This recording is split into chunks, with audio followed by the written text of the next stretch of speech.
নমস্কার, সুপ্রভাত। খবর দিনভর নিয়ে আপনাদের সঙ্গে রয়েছে আমি জুনেলা। দিল্লির পরে শ্রীনগরে বিস্ফোরণ, আর এবার রাস্তায় নয়, থানার ভিতরে। শুক্রবারে বিস্ফোরণে 9 জনের প্রাণহানি। জম্মু কাশ্মীর পুলিশের দাবি, ফরিদাবাদ থেকে উদ্ধার হওয়া বিস্ফোরক মজুত করে রাখা ছিল থানায়, আর সেখানেই বিস্ফোরণ।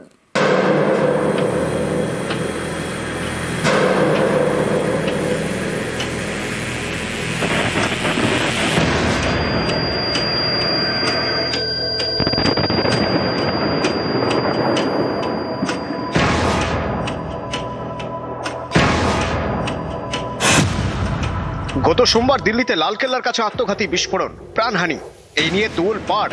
এরই মাঝে আরো এক বিস্ফোরণ, এবার শ্রীনগরের একটি থানার ভিতরে। ফরিদাবাদে উদ্ধার হওয়া বিস্ফোরক ফেটেছে শ্রীনগরে। পুলিশের দাবি, এই বিস্ফোরণ হয়েছে দুর্ঘটনাবশত। Last night, around 11:20 p.m., an accidental explosion has taken place. In this unfortunate incident, শুক্রবার রাত প্রায় 11:20 শ্রীনগরের নওগাম থানায় ভয়াবহ বিস্ফোরণ, কেঁপে ওঠে এলাকা। এই বিস্ফোরণের অভিঘাত ছড়িয়ে পড়ে প্রায় 1.5 কিলোমিটার পর্যন্ত।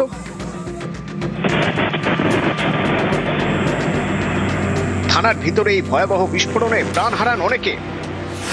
মৃতদের মধ্যে রয়েছেন জম্মু কাশ্মীরের তদন্তকারী সংস্থার আধিকারিক, ফরেনসিক টিমের সদস্য, ক্রাইম সিনের ফটোগ্রাফার, রাজস্ব দপ্তরের আধিকারিক, একজন দর্জি। আহত হয়েছেন অনেকে। থানার ভিতরে মজুদ বিস্ফোরক, সেখানেই বিস্ফোরণ, প্রাণহানি। কিন্তু এত বিস্ফোরক এলো কোথা থেকে? পুলিশের দাবি, গত 9 নভেম্বর এবং 10 নভেম্বর হরিয়ানার ফরিদাবাদ থেকে প্রচুর বিস্ফোরক উদ্ধার করা হয়। সেই সব বিস্ফোরক মজুত করে রাখা ছিল থানার একটি ঘরে। শুক্রবার রাতে এই বিস্ফোরকগুলির নমুনা সংগ্রহ করছিল ফরেনসিক টিম। বাক্স এবং ব্যাগে ভরে পাঠানোর কথা ছিল ফরেনসিকের কাছে। এর জন্য ডাকা হয়েছিল একজন দর্জিকেও। সেই সময় দুর্ঘটনাবশত বিস্ফোরণ হয় বলে দাবি পুলিশের।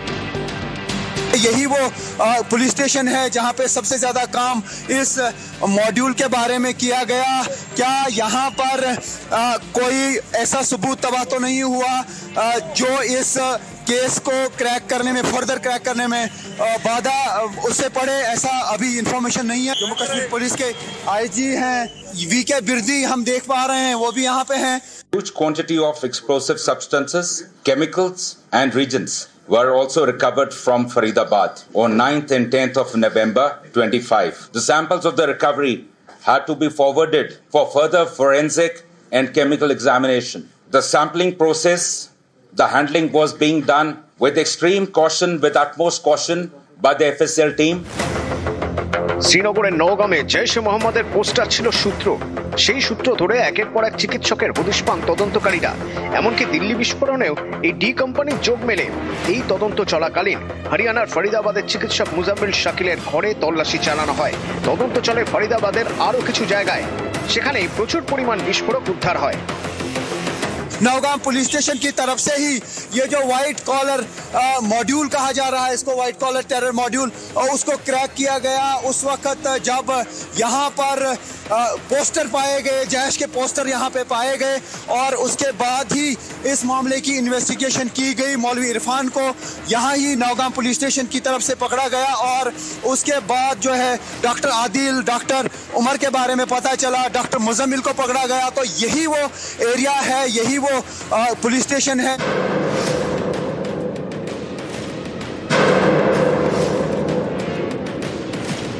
পুলিশের দাবি, হরিয়ানা থেকে উদ্ধার হওয়া বিপুল পরিমাণ বিস্ফোরক মজুত করে রাখা ছিল নওগাম থানায়। সেখানেই দুর্ঘটনা থেকে বিস্ফোরণ। নিউজ 18 বাংলা। ফরিদাবাদে জঙ্গি ডাক্তারের ঠিকানা থেকে বাজেয়াপ্ত বিস্ফোরক রাখা ছিল কাশ্মীরের থানায়, সেখানেই বিস্ফোরণ। কতটা প্রভাব পড়বে দিল্লি বিস্ফোরণের তদন্তে? বিস্ফোরণের নেপথ্যে কি গাফিলতি? প্রশ্ন তুলছেন অনেকে।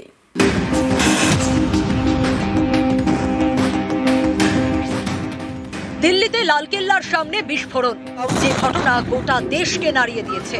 সামনে এনে দিয়েছে পাক জঙ্গি সংগঠন জৈশ-এ মোহাম্মদের ডাক্তার গ্যাংকে। দিল্লি বিস্ফোরণের সূত্র পৌঁছেছে জৈশের ফরিদাবাদ মডিউল পর্যন্ত। বিস্ফোরণের দিন সকালে যৌথ অভিযান চালিয়ে এই ফরিদাবাদ মডেলেরই জঙ্গি ডাক্তার মুজাম্মিলের বাড়ি থেকে বিপুল পরিমাণে বিস্ফোরক উদ্ধার করে জম্মু কাশ্মীর পুলিশ। সেই বিস্ফোরক রাখা হয়েছিল কাশ্মীরের নওগাম থানায়। শুক্রবার রাতে সেখানেই বিস্ফোরণ, একাধিক মৃত্যু, বহু আহত এবং অসংখ্য প্রশ্ন। नौगांव पुलिस स्टेशन ने हाल ही में एक पोस्टर से लिए गए लीड के आधार पर एक बड़े आतंकी मॉड्यूल का पर्दाफाश किया था। बरामद किए गए विस्फोटकों को लाकर पुलिस स्टेशन नौगांव के खुले क्षेत्र में सुरक्षित रूप से रखा गया था। 14 नवंबर 2025 लगभग 11:20 बजे अचानक एक्सीडेंटल विस्फोट हुआ। 9 लोगों की मृत्यु हो गई और 27 पुलिसकर्मी, 2 राजस्व अधिकारी और 3 नागरिक घायल हुए। বড় জঙ্গি নেটওয়ার্কের সদস্যের ঠিকানায় তল্লাশি চালিয়ে উদ্ধার করা বিস্ফোরক, যা তদন্তে একাধিক সূত্র দিতে পারত। সেই বিস্ফোরকের সংরক্ষণে কি তবে গাফিলতি ছিল? বারবার দাবি করা হয় কাশ্মীর স্বাভাবিক, সেখানে বড় কিছু হচ্ছে না। এই মনোভাবের জন্যই কি গুরুত্বপূর্ণ এমন কাজেও এতটা ঢিলেঢালা আচরণ? বিস্ফোরকের নমুনা সংগ্রহের সময় বিস্ফোরণ হয়েছে, তাহলে কি অভিজ্ঞতা নেই এমন কেউ এই কাজ করছিলেন? পুলিশ কর্মীরা কেন বিস্ফোরক থেকে নমুনা সংগ্রহ করছিলেন? কেন বম্ব স্কোয়াডের সদস্যরা ছিলেন না? দিল্লি বিস্ফোরণের তদন্তে অত্যন্ত গুরুত্বপূর্ণ অংশ এই বিস্ফোরক, সেখানেই বিস্ফোরণ। এতে তদন্তের কোনো ক্ষতি হলো না তো? কি পরিস্থিতিতে বিস্ফোরণ হয়েছে সেটা জানা গেলেও কি কারণে বিস্ফোরণ হয়েছে সেটা এখনো পরিষ্কার নয়। এরই মধ্যে ফরেনসিক সায়েন্স ল্যাবরেটরি জানিয়ে দিয়েছে দিল্লিতে যে বিস্ফোরক ব্যবহার হয়েছে তার নাম ট্রাইঅ্যাসিটোন ট্রাইপারঅক্সাইড বা TATP। এই বিস্ফোরক এতটাই শক্তিশালী যে এর কোড নেম দেওয়া হয়েছে শয়তানের মা। নির্দিষ্ট রাসায়নিক বিক্রিয়ায় মারাত্মক অভিঘাত তৈরি করে TATP। কোনো কারণে আশপাশের তাপমাত্রা বাড়লেও বিস্ফোরণ হতে পারে। দিল্লিতে যে বিস্ফোরক ব্যবহার করা হয় এবং ফরিদাবাদে জঙ্গি ডাক্তারের ঠিকানা থেকে যে বিস্ফোরক উদ্ধার করা হয়, দুটো একই কিনা সেটা এখনো জানা যায়নি। তার আগেই কাশ্মীরের থানায় রাখা বিস্ফোরকে বিস্ফোরণ। নিউজ 18 বাংলা।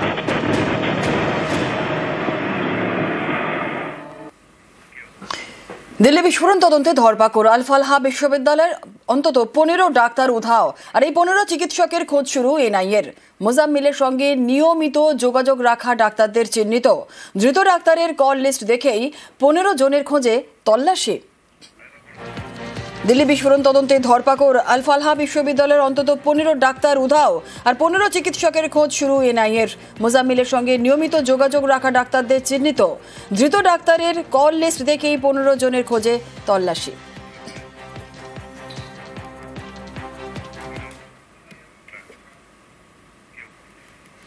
উত্তর দিনাজপুরের চিকিৎসককে ক্লিনচিট, জিজ্ঞাসাবাদের পর ক্লিনচিট এনআইএর।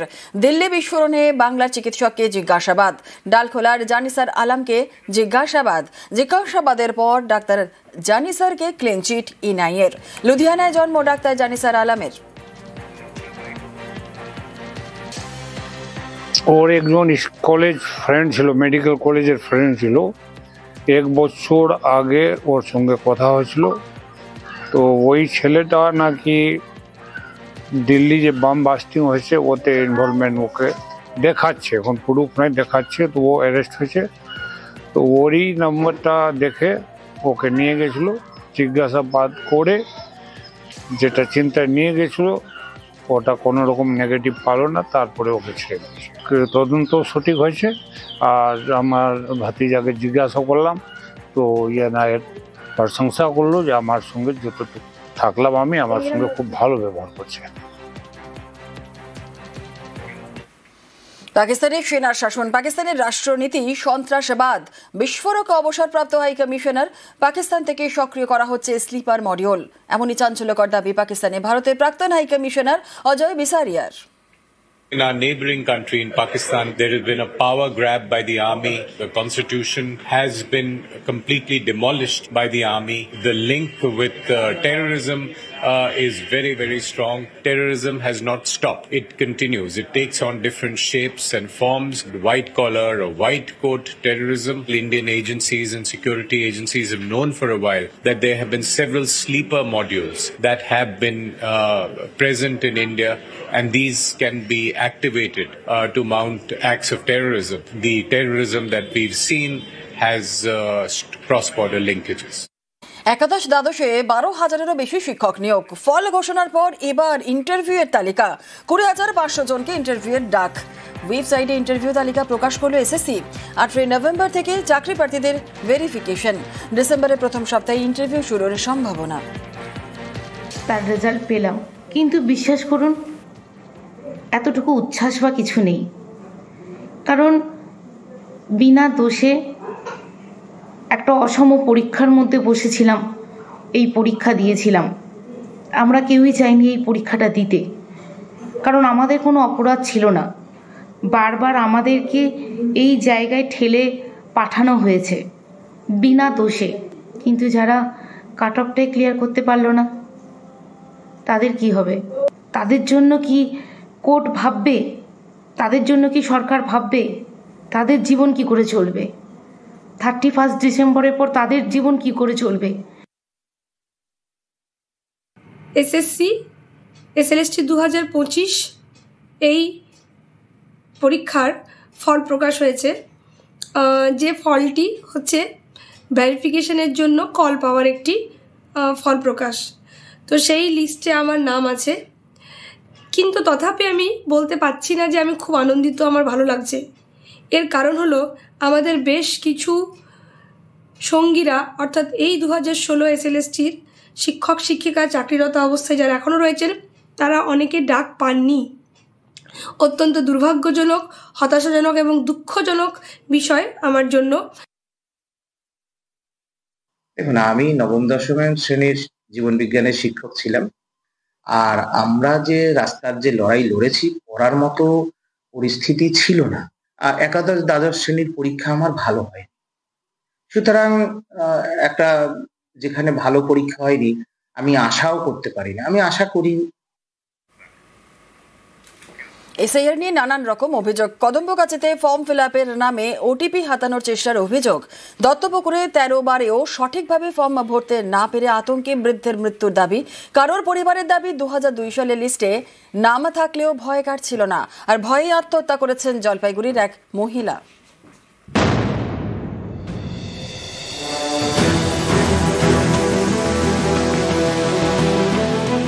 পশ্চিমবঙ্গে চলছে এসআইআর, বাড়ি বাড়ি বিলি হচ্ছে ফর্ম। এই সময় উত্তর বারাসতের কদম্বগাছিতে এসআইআর সহায়তা ক্যাম্প, ব্যানারে লেখা লোক বন্ধু পার্টি, উত্তর 24 পরগনা জেলা। এই ক্যাম্প থেকেই তথ্য হাতানোর চেষ্টার অভিযোগ। শনিবার সকালে ক্যাম্পে ভিড় করেন অনেকে। অভিযোগ, ফর্ম ফিল আপের সময় ভোটার কার্ডের সঙ্গে লিঙ্ক করা মোবাইল নম্বরে ঢোকে ওটিপি। সেই ওটিপি চাইতেই সন্দেহ বাড়ে। চেপে ধরেন স্থানীয়রা। যারা ক্যাম্প করছিলেন তাদের দাবি দিল্লি থেকে এসেছেন। সব মিলিয়ে 8 জন। খবর দেওয়া হয় কদম্বগাছি থানায়। 8 জনকে নিয়ে যায় পুলিশ। ওরা এসেছিল মানুষের ভোটার আইডি থেকে ওটিপি নাম্বার নিচ্ছিল। এবার আমার মাসির যেহেতু নাম্বার নিয়েছে, এবার আমি এসেছি জিজ্ঞাসা করতে, যে আপনাদের তো ওটিপি নাম্বার নেবার কোনো রাইট নেই, আমাদের এখানে বিএলওরা আছে, মেম্বার আছে, প্রধান আছে, তারা তো করছে ফর্ম ফিল আপ, এবার আপনারা কেন মানে মানুষের ফোন থেকে ওটিপি নাম্বার নিচ্ছেন? মহিলাটাকে আমাকে অনেক বাজে বাজে কথা বললো। আমি বললাম আপনি কোথা থেকে এসেছেন? বলছে আমরা দিল্লি থেকে এসেছি। আমি আপনাদের বাড়ি কোথায়? বললো নিউ ব্যারাকপুর। এসআইআর এর ফর্ম ফিল আপ হচ্ছিল। আমি স্থানীয় যে আমাদের কদমগাছি আউটপোস্ট ফাঁড়িয়াতে প্রশাসন, তাকে ফোন করি, তারা এসে তারা বিষয়টা ওখানে সরজমিনে দেখে তারপরে তারা তাদের গাড়িতে করে তাদেরকে নিয়ে যায়। তারা বলছিল যে আমরা লোক জনশক্তি পার্টির থেকে এসেছি। তা বলছে আমাদের দিল্লি হেড অফিস। আমি বললাম আপনাদের রাজ্যের কোনো লিডার আছে, তার নাম বলুন, বা জেলার কোনো লিডার। বলছে না, আমাদের দিল্লির থেকে পাঠিয়েছে, তাদের সিম্বল হচ্ছে গ্যাস সিলিন্ডার। এসআইআর এ বিএলওরা ফর্ম দেবেন, নাগরিকরা ফর্ম ফিল আপ করে জমা দেবেন। এর মধ্যে কোনো ওটিপি এক্সচেঞ্জের কোনো ব্যাপার নেই। বাংলা বিরোধী শক্তি আছে, তারা নানাভাবে এই ধরনের লোকজনকে ছেড়ে রেখেছে। আপনার গোপনীয়তা, আপনার তথ্য, এগুলো তারা সংগ্রহ করছে, প্রয়োজনে বিকৃতভাবে ব্যবহারও করতে পারে। ওটিপির কোনো সম্পর্ক নেই, কেউ চাইলে দেবেন না, উল্টে পুলিশ প্রশাসনকে জানিয়ে দিন। অনেক প্রতারক তারা থাকতে পারে এখানে, নির্বাচন কমিশন অন্তত সেই জিনিসটা করবে না। এই রাজ্য সরকারকেই বলবো, রাজ্য সরকার পুরোপুরিভাবে গুলিয়ে দিচ্ছে, রাজ্য সরকার পুরোপুরিভাবে সহযোগিতা করছে না এবং সেই জন্য এই ধরনের কাণ্ডগুলো ঘটছে। এর দায় পুরোপুরিভাবে পুলিশকে নিতে হবে। কে কোথায় নির্বাচন কমিশনের বিএলওরা ছাড়া অন্যরা কে কোথায় গিয়ে বাড়িতে গিয়ে ওটিপি চাইছে তার সাবধানতা এই আমাদের রাজ্যের অ্যাডমিনিস্ট্রেটিভকে নিতে হবে এবং পুলিশ মন্ত্রীকে তার দায় নিতে হবে।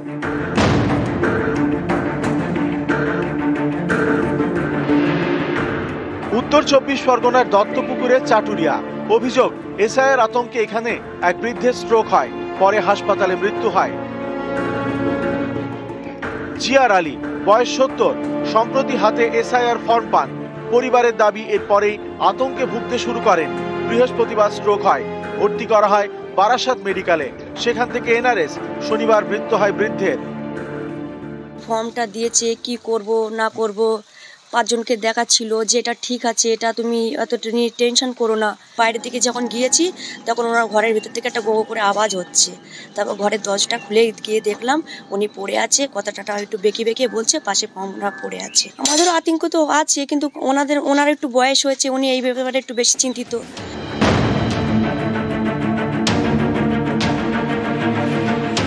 জলপাইগুড়ি সাতকুড়া, পাশেই বাংলাদেশ। এখানকার বাসিন্দা কমলা দাস। 2002 সালের ভোটার তালিকায় নাম রয়েছে। পরিবারের দাবি এরপরেও এসআইআর নিয়ে আতঙ্কে ভুগছিলেন। গত বুধবার রাতে আত্মহত্যা করেন। এসআইআর আতঙ্ক এই নিয়ে কি প্রতিদিন বলতে হতো আমাদের? এটা নিয়ে বলতেছে প্রত্যেকদিন, ওই দিক দিয়ে পাঠাই দিবে নাকি বাংলাদেশে পাঠাই দিবে। ওই ভাই ঘটনা ঘটাইছে। হ্যাঁ। নিউজ 18 বাংলা।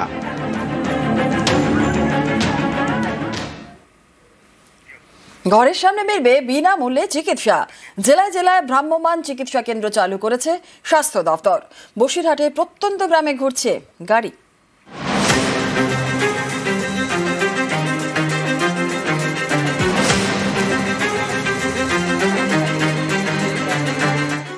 গ্রামে গ্রামে ঘুরছে ভ্রাম্যমাণ চিকিৎসা কেন্দ্র। ঘরের সামনে মিলছে বিনামূল্যে চিকিৎসা।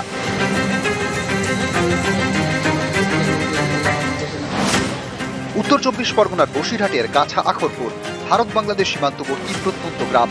চিকিৎসার জন্য স্থানীয়দের যেতে হয় বাদুড়িয়া অথবা বসিরহাটের হাসপাতালে। ঘণ্টাখানেকেরও বেশি দূরে শুক্রবার এই গ্রামে পৌঁছয় ভ্রাম্যমাণ চিকিৎসা কেন্দ্র। যখন যেটা আমাদের শ্বাসকষ্ট, প্রেশার, ওষুধ, জ্বর হলেও আমাদের দেয়। পাড়ায় পাড়ায় তোরা যাই, আমি অনেক খুশি। প্রত্যন্ত এলাকায় ঘুরছে গাড়ি, দিচ্ছে বিনামূল্যে চিকিৎসা। স্বাস্থ্য দপ্তরের উদ্যোগে চালু পরিষেবা। এই ভ্রাম্যমাণ গাড়িগুলিতে থাকছে প্রাথমিক চিকিৎসা থেকে এমার্জেন্সি চিকিৎসার ব্যবস্থা। এখানে বিনামূল্যে ডাক্তার দেখিয়ে ওষুধ পাওয়া যাবে, ফ্রিতে করা যাবে রক্ত পরীক্ষা, ইসিজি। এর জন্য গাড়িতে থাকবেন চিকিৎসক, নার্স এবং টেকনিশিয়ান। এখানে কাছে পাচ্ছি, এটাই আমাদের সুবিধা, দূরে আর যেতে হয় না আমাদের। এটা আমাদের খুব ভালো লাগে, আসলে আমাদের ভালো হয় এখানে। হ্যাঁ, ওষুধপত্র আমরা পাই এখানে সবকিছুই। এই যে আমরা প্রত্যন্ত গ্রামে এত দূর থেকে আমরা হসপিটাল থেকে আসলাম ওদের বাড়ির কাছে, যারা অনেক কাছে বেড ডিটেন যেতে পারে না বা লোক নেই, যা দিদিমণিরা নিয়ে আসছেন আমাদের কাছে। আমরা গুড অ্যাডভাইস দিচ্ছি, যতটা আমাদের কাছে মেশিন থাকছে দিচ্ছি, বাকিটা হসপিটালে যেতে ওখান থেকে দিয়ে দিচ্ছি এবং পরীক্ষা নিরীক্ষা সব আমরাই করছি। আমার তো মনে হয় ভীষণ উপকৃত হবেন ওনারা, ভীষণ উপকৃত। উত্তর 24 পরগনা থেকে অনুপম সাহা, নিউজ 18 বাংলা।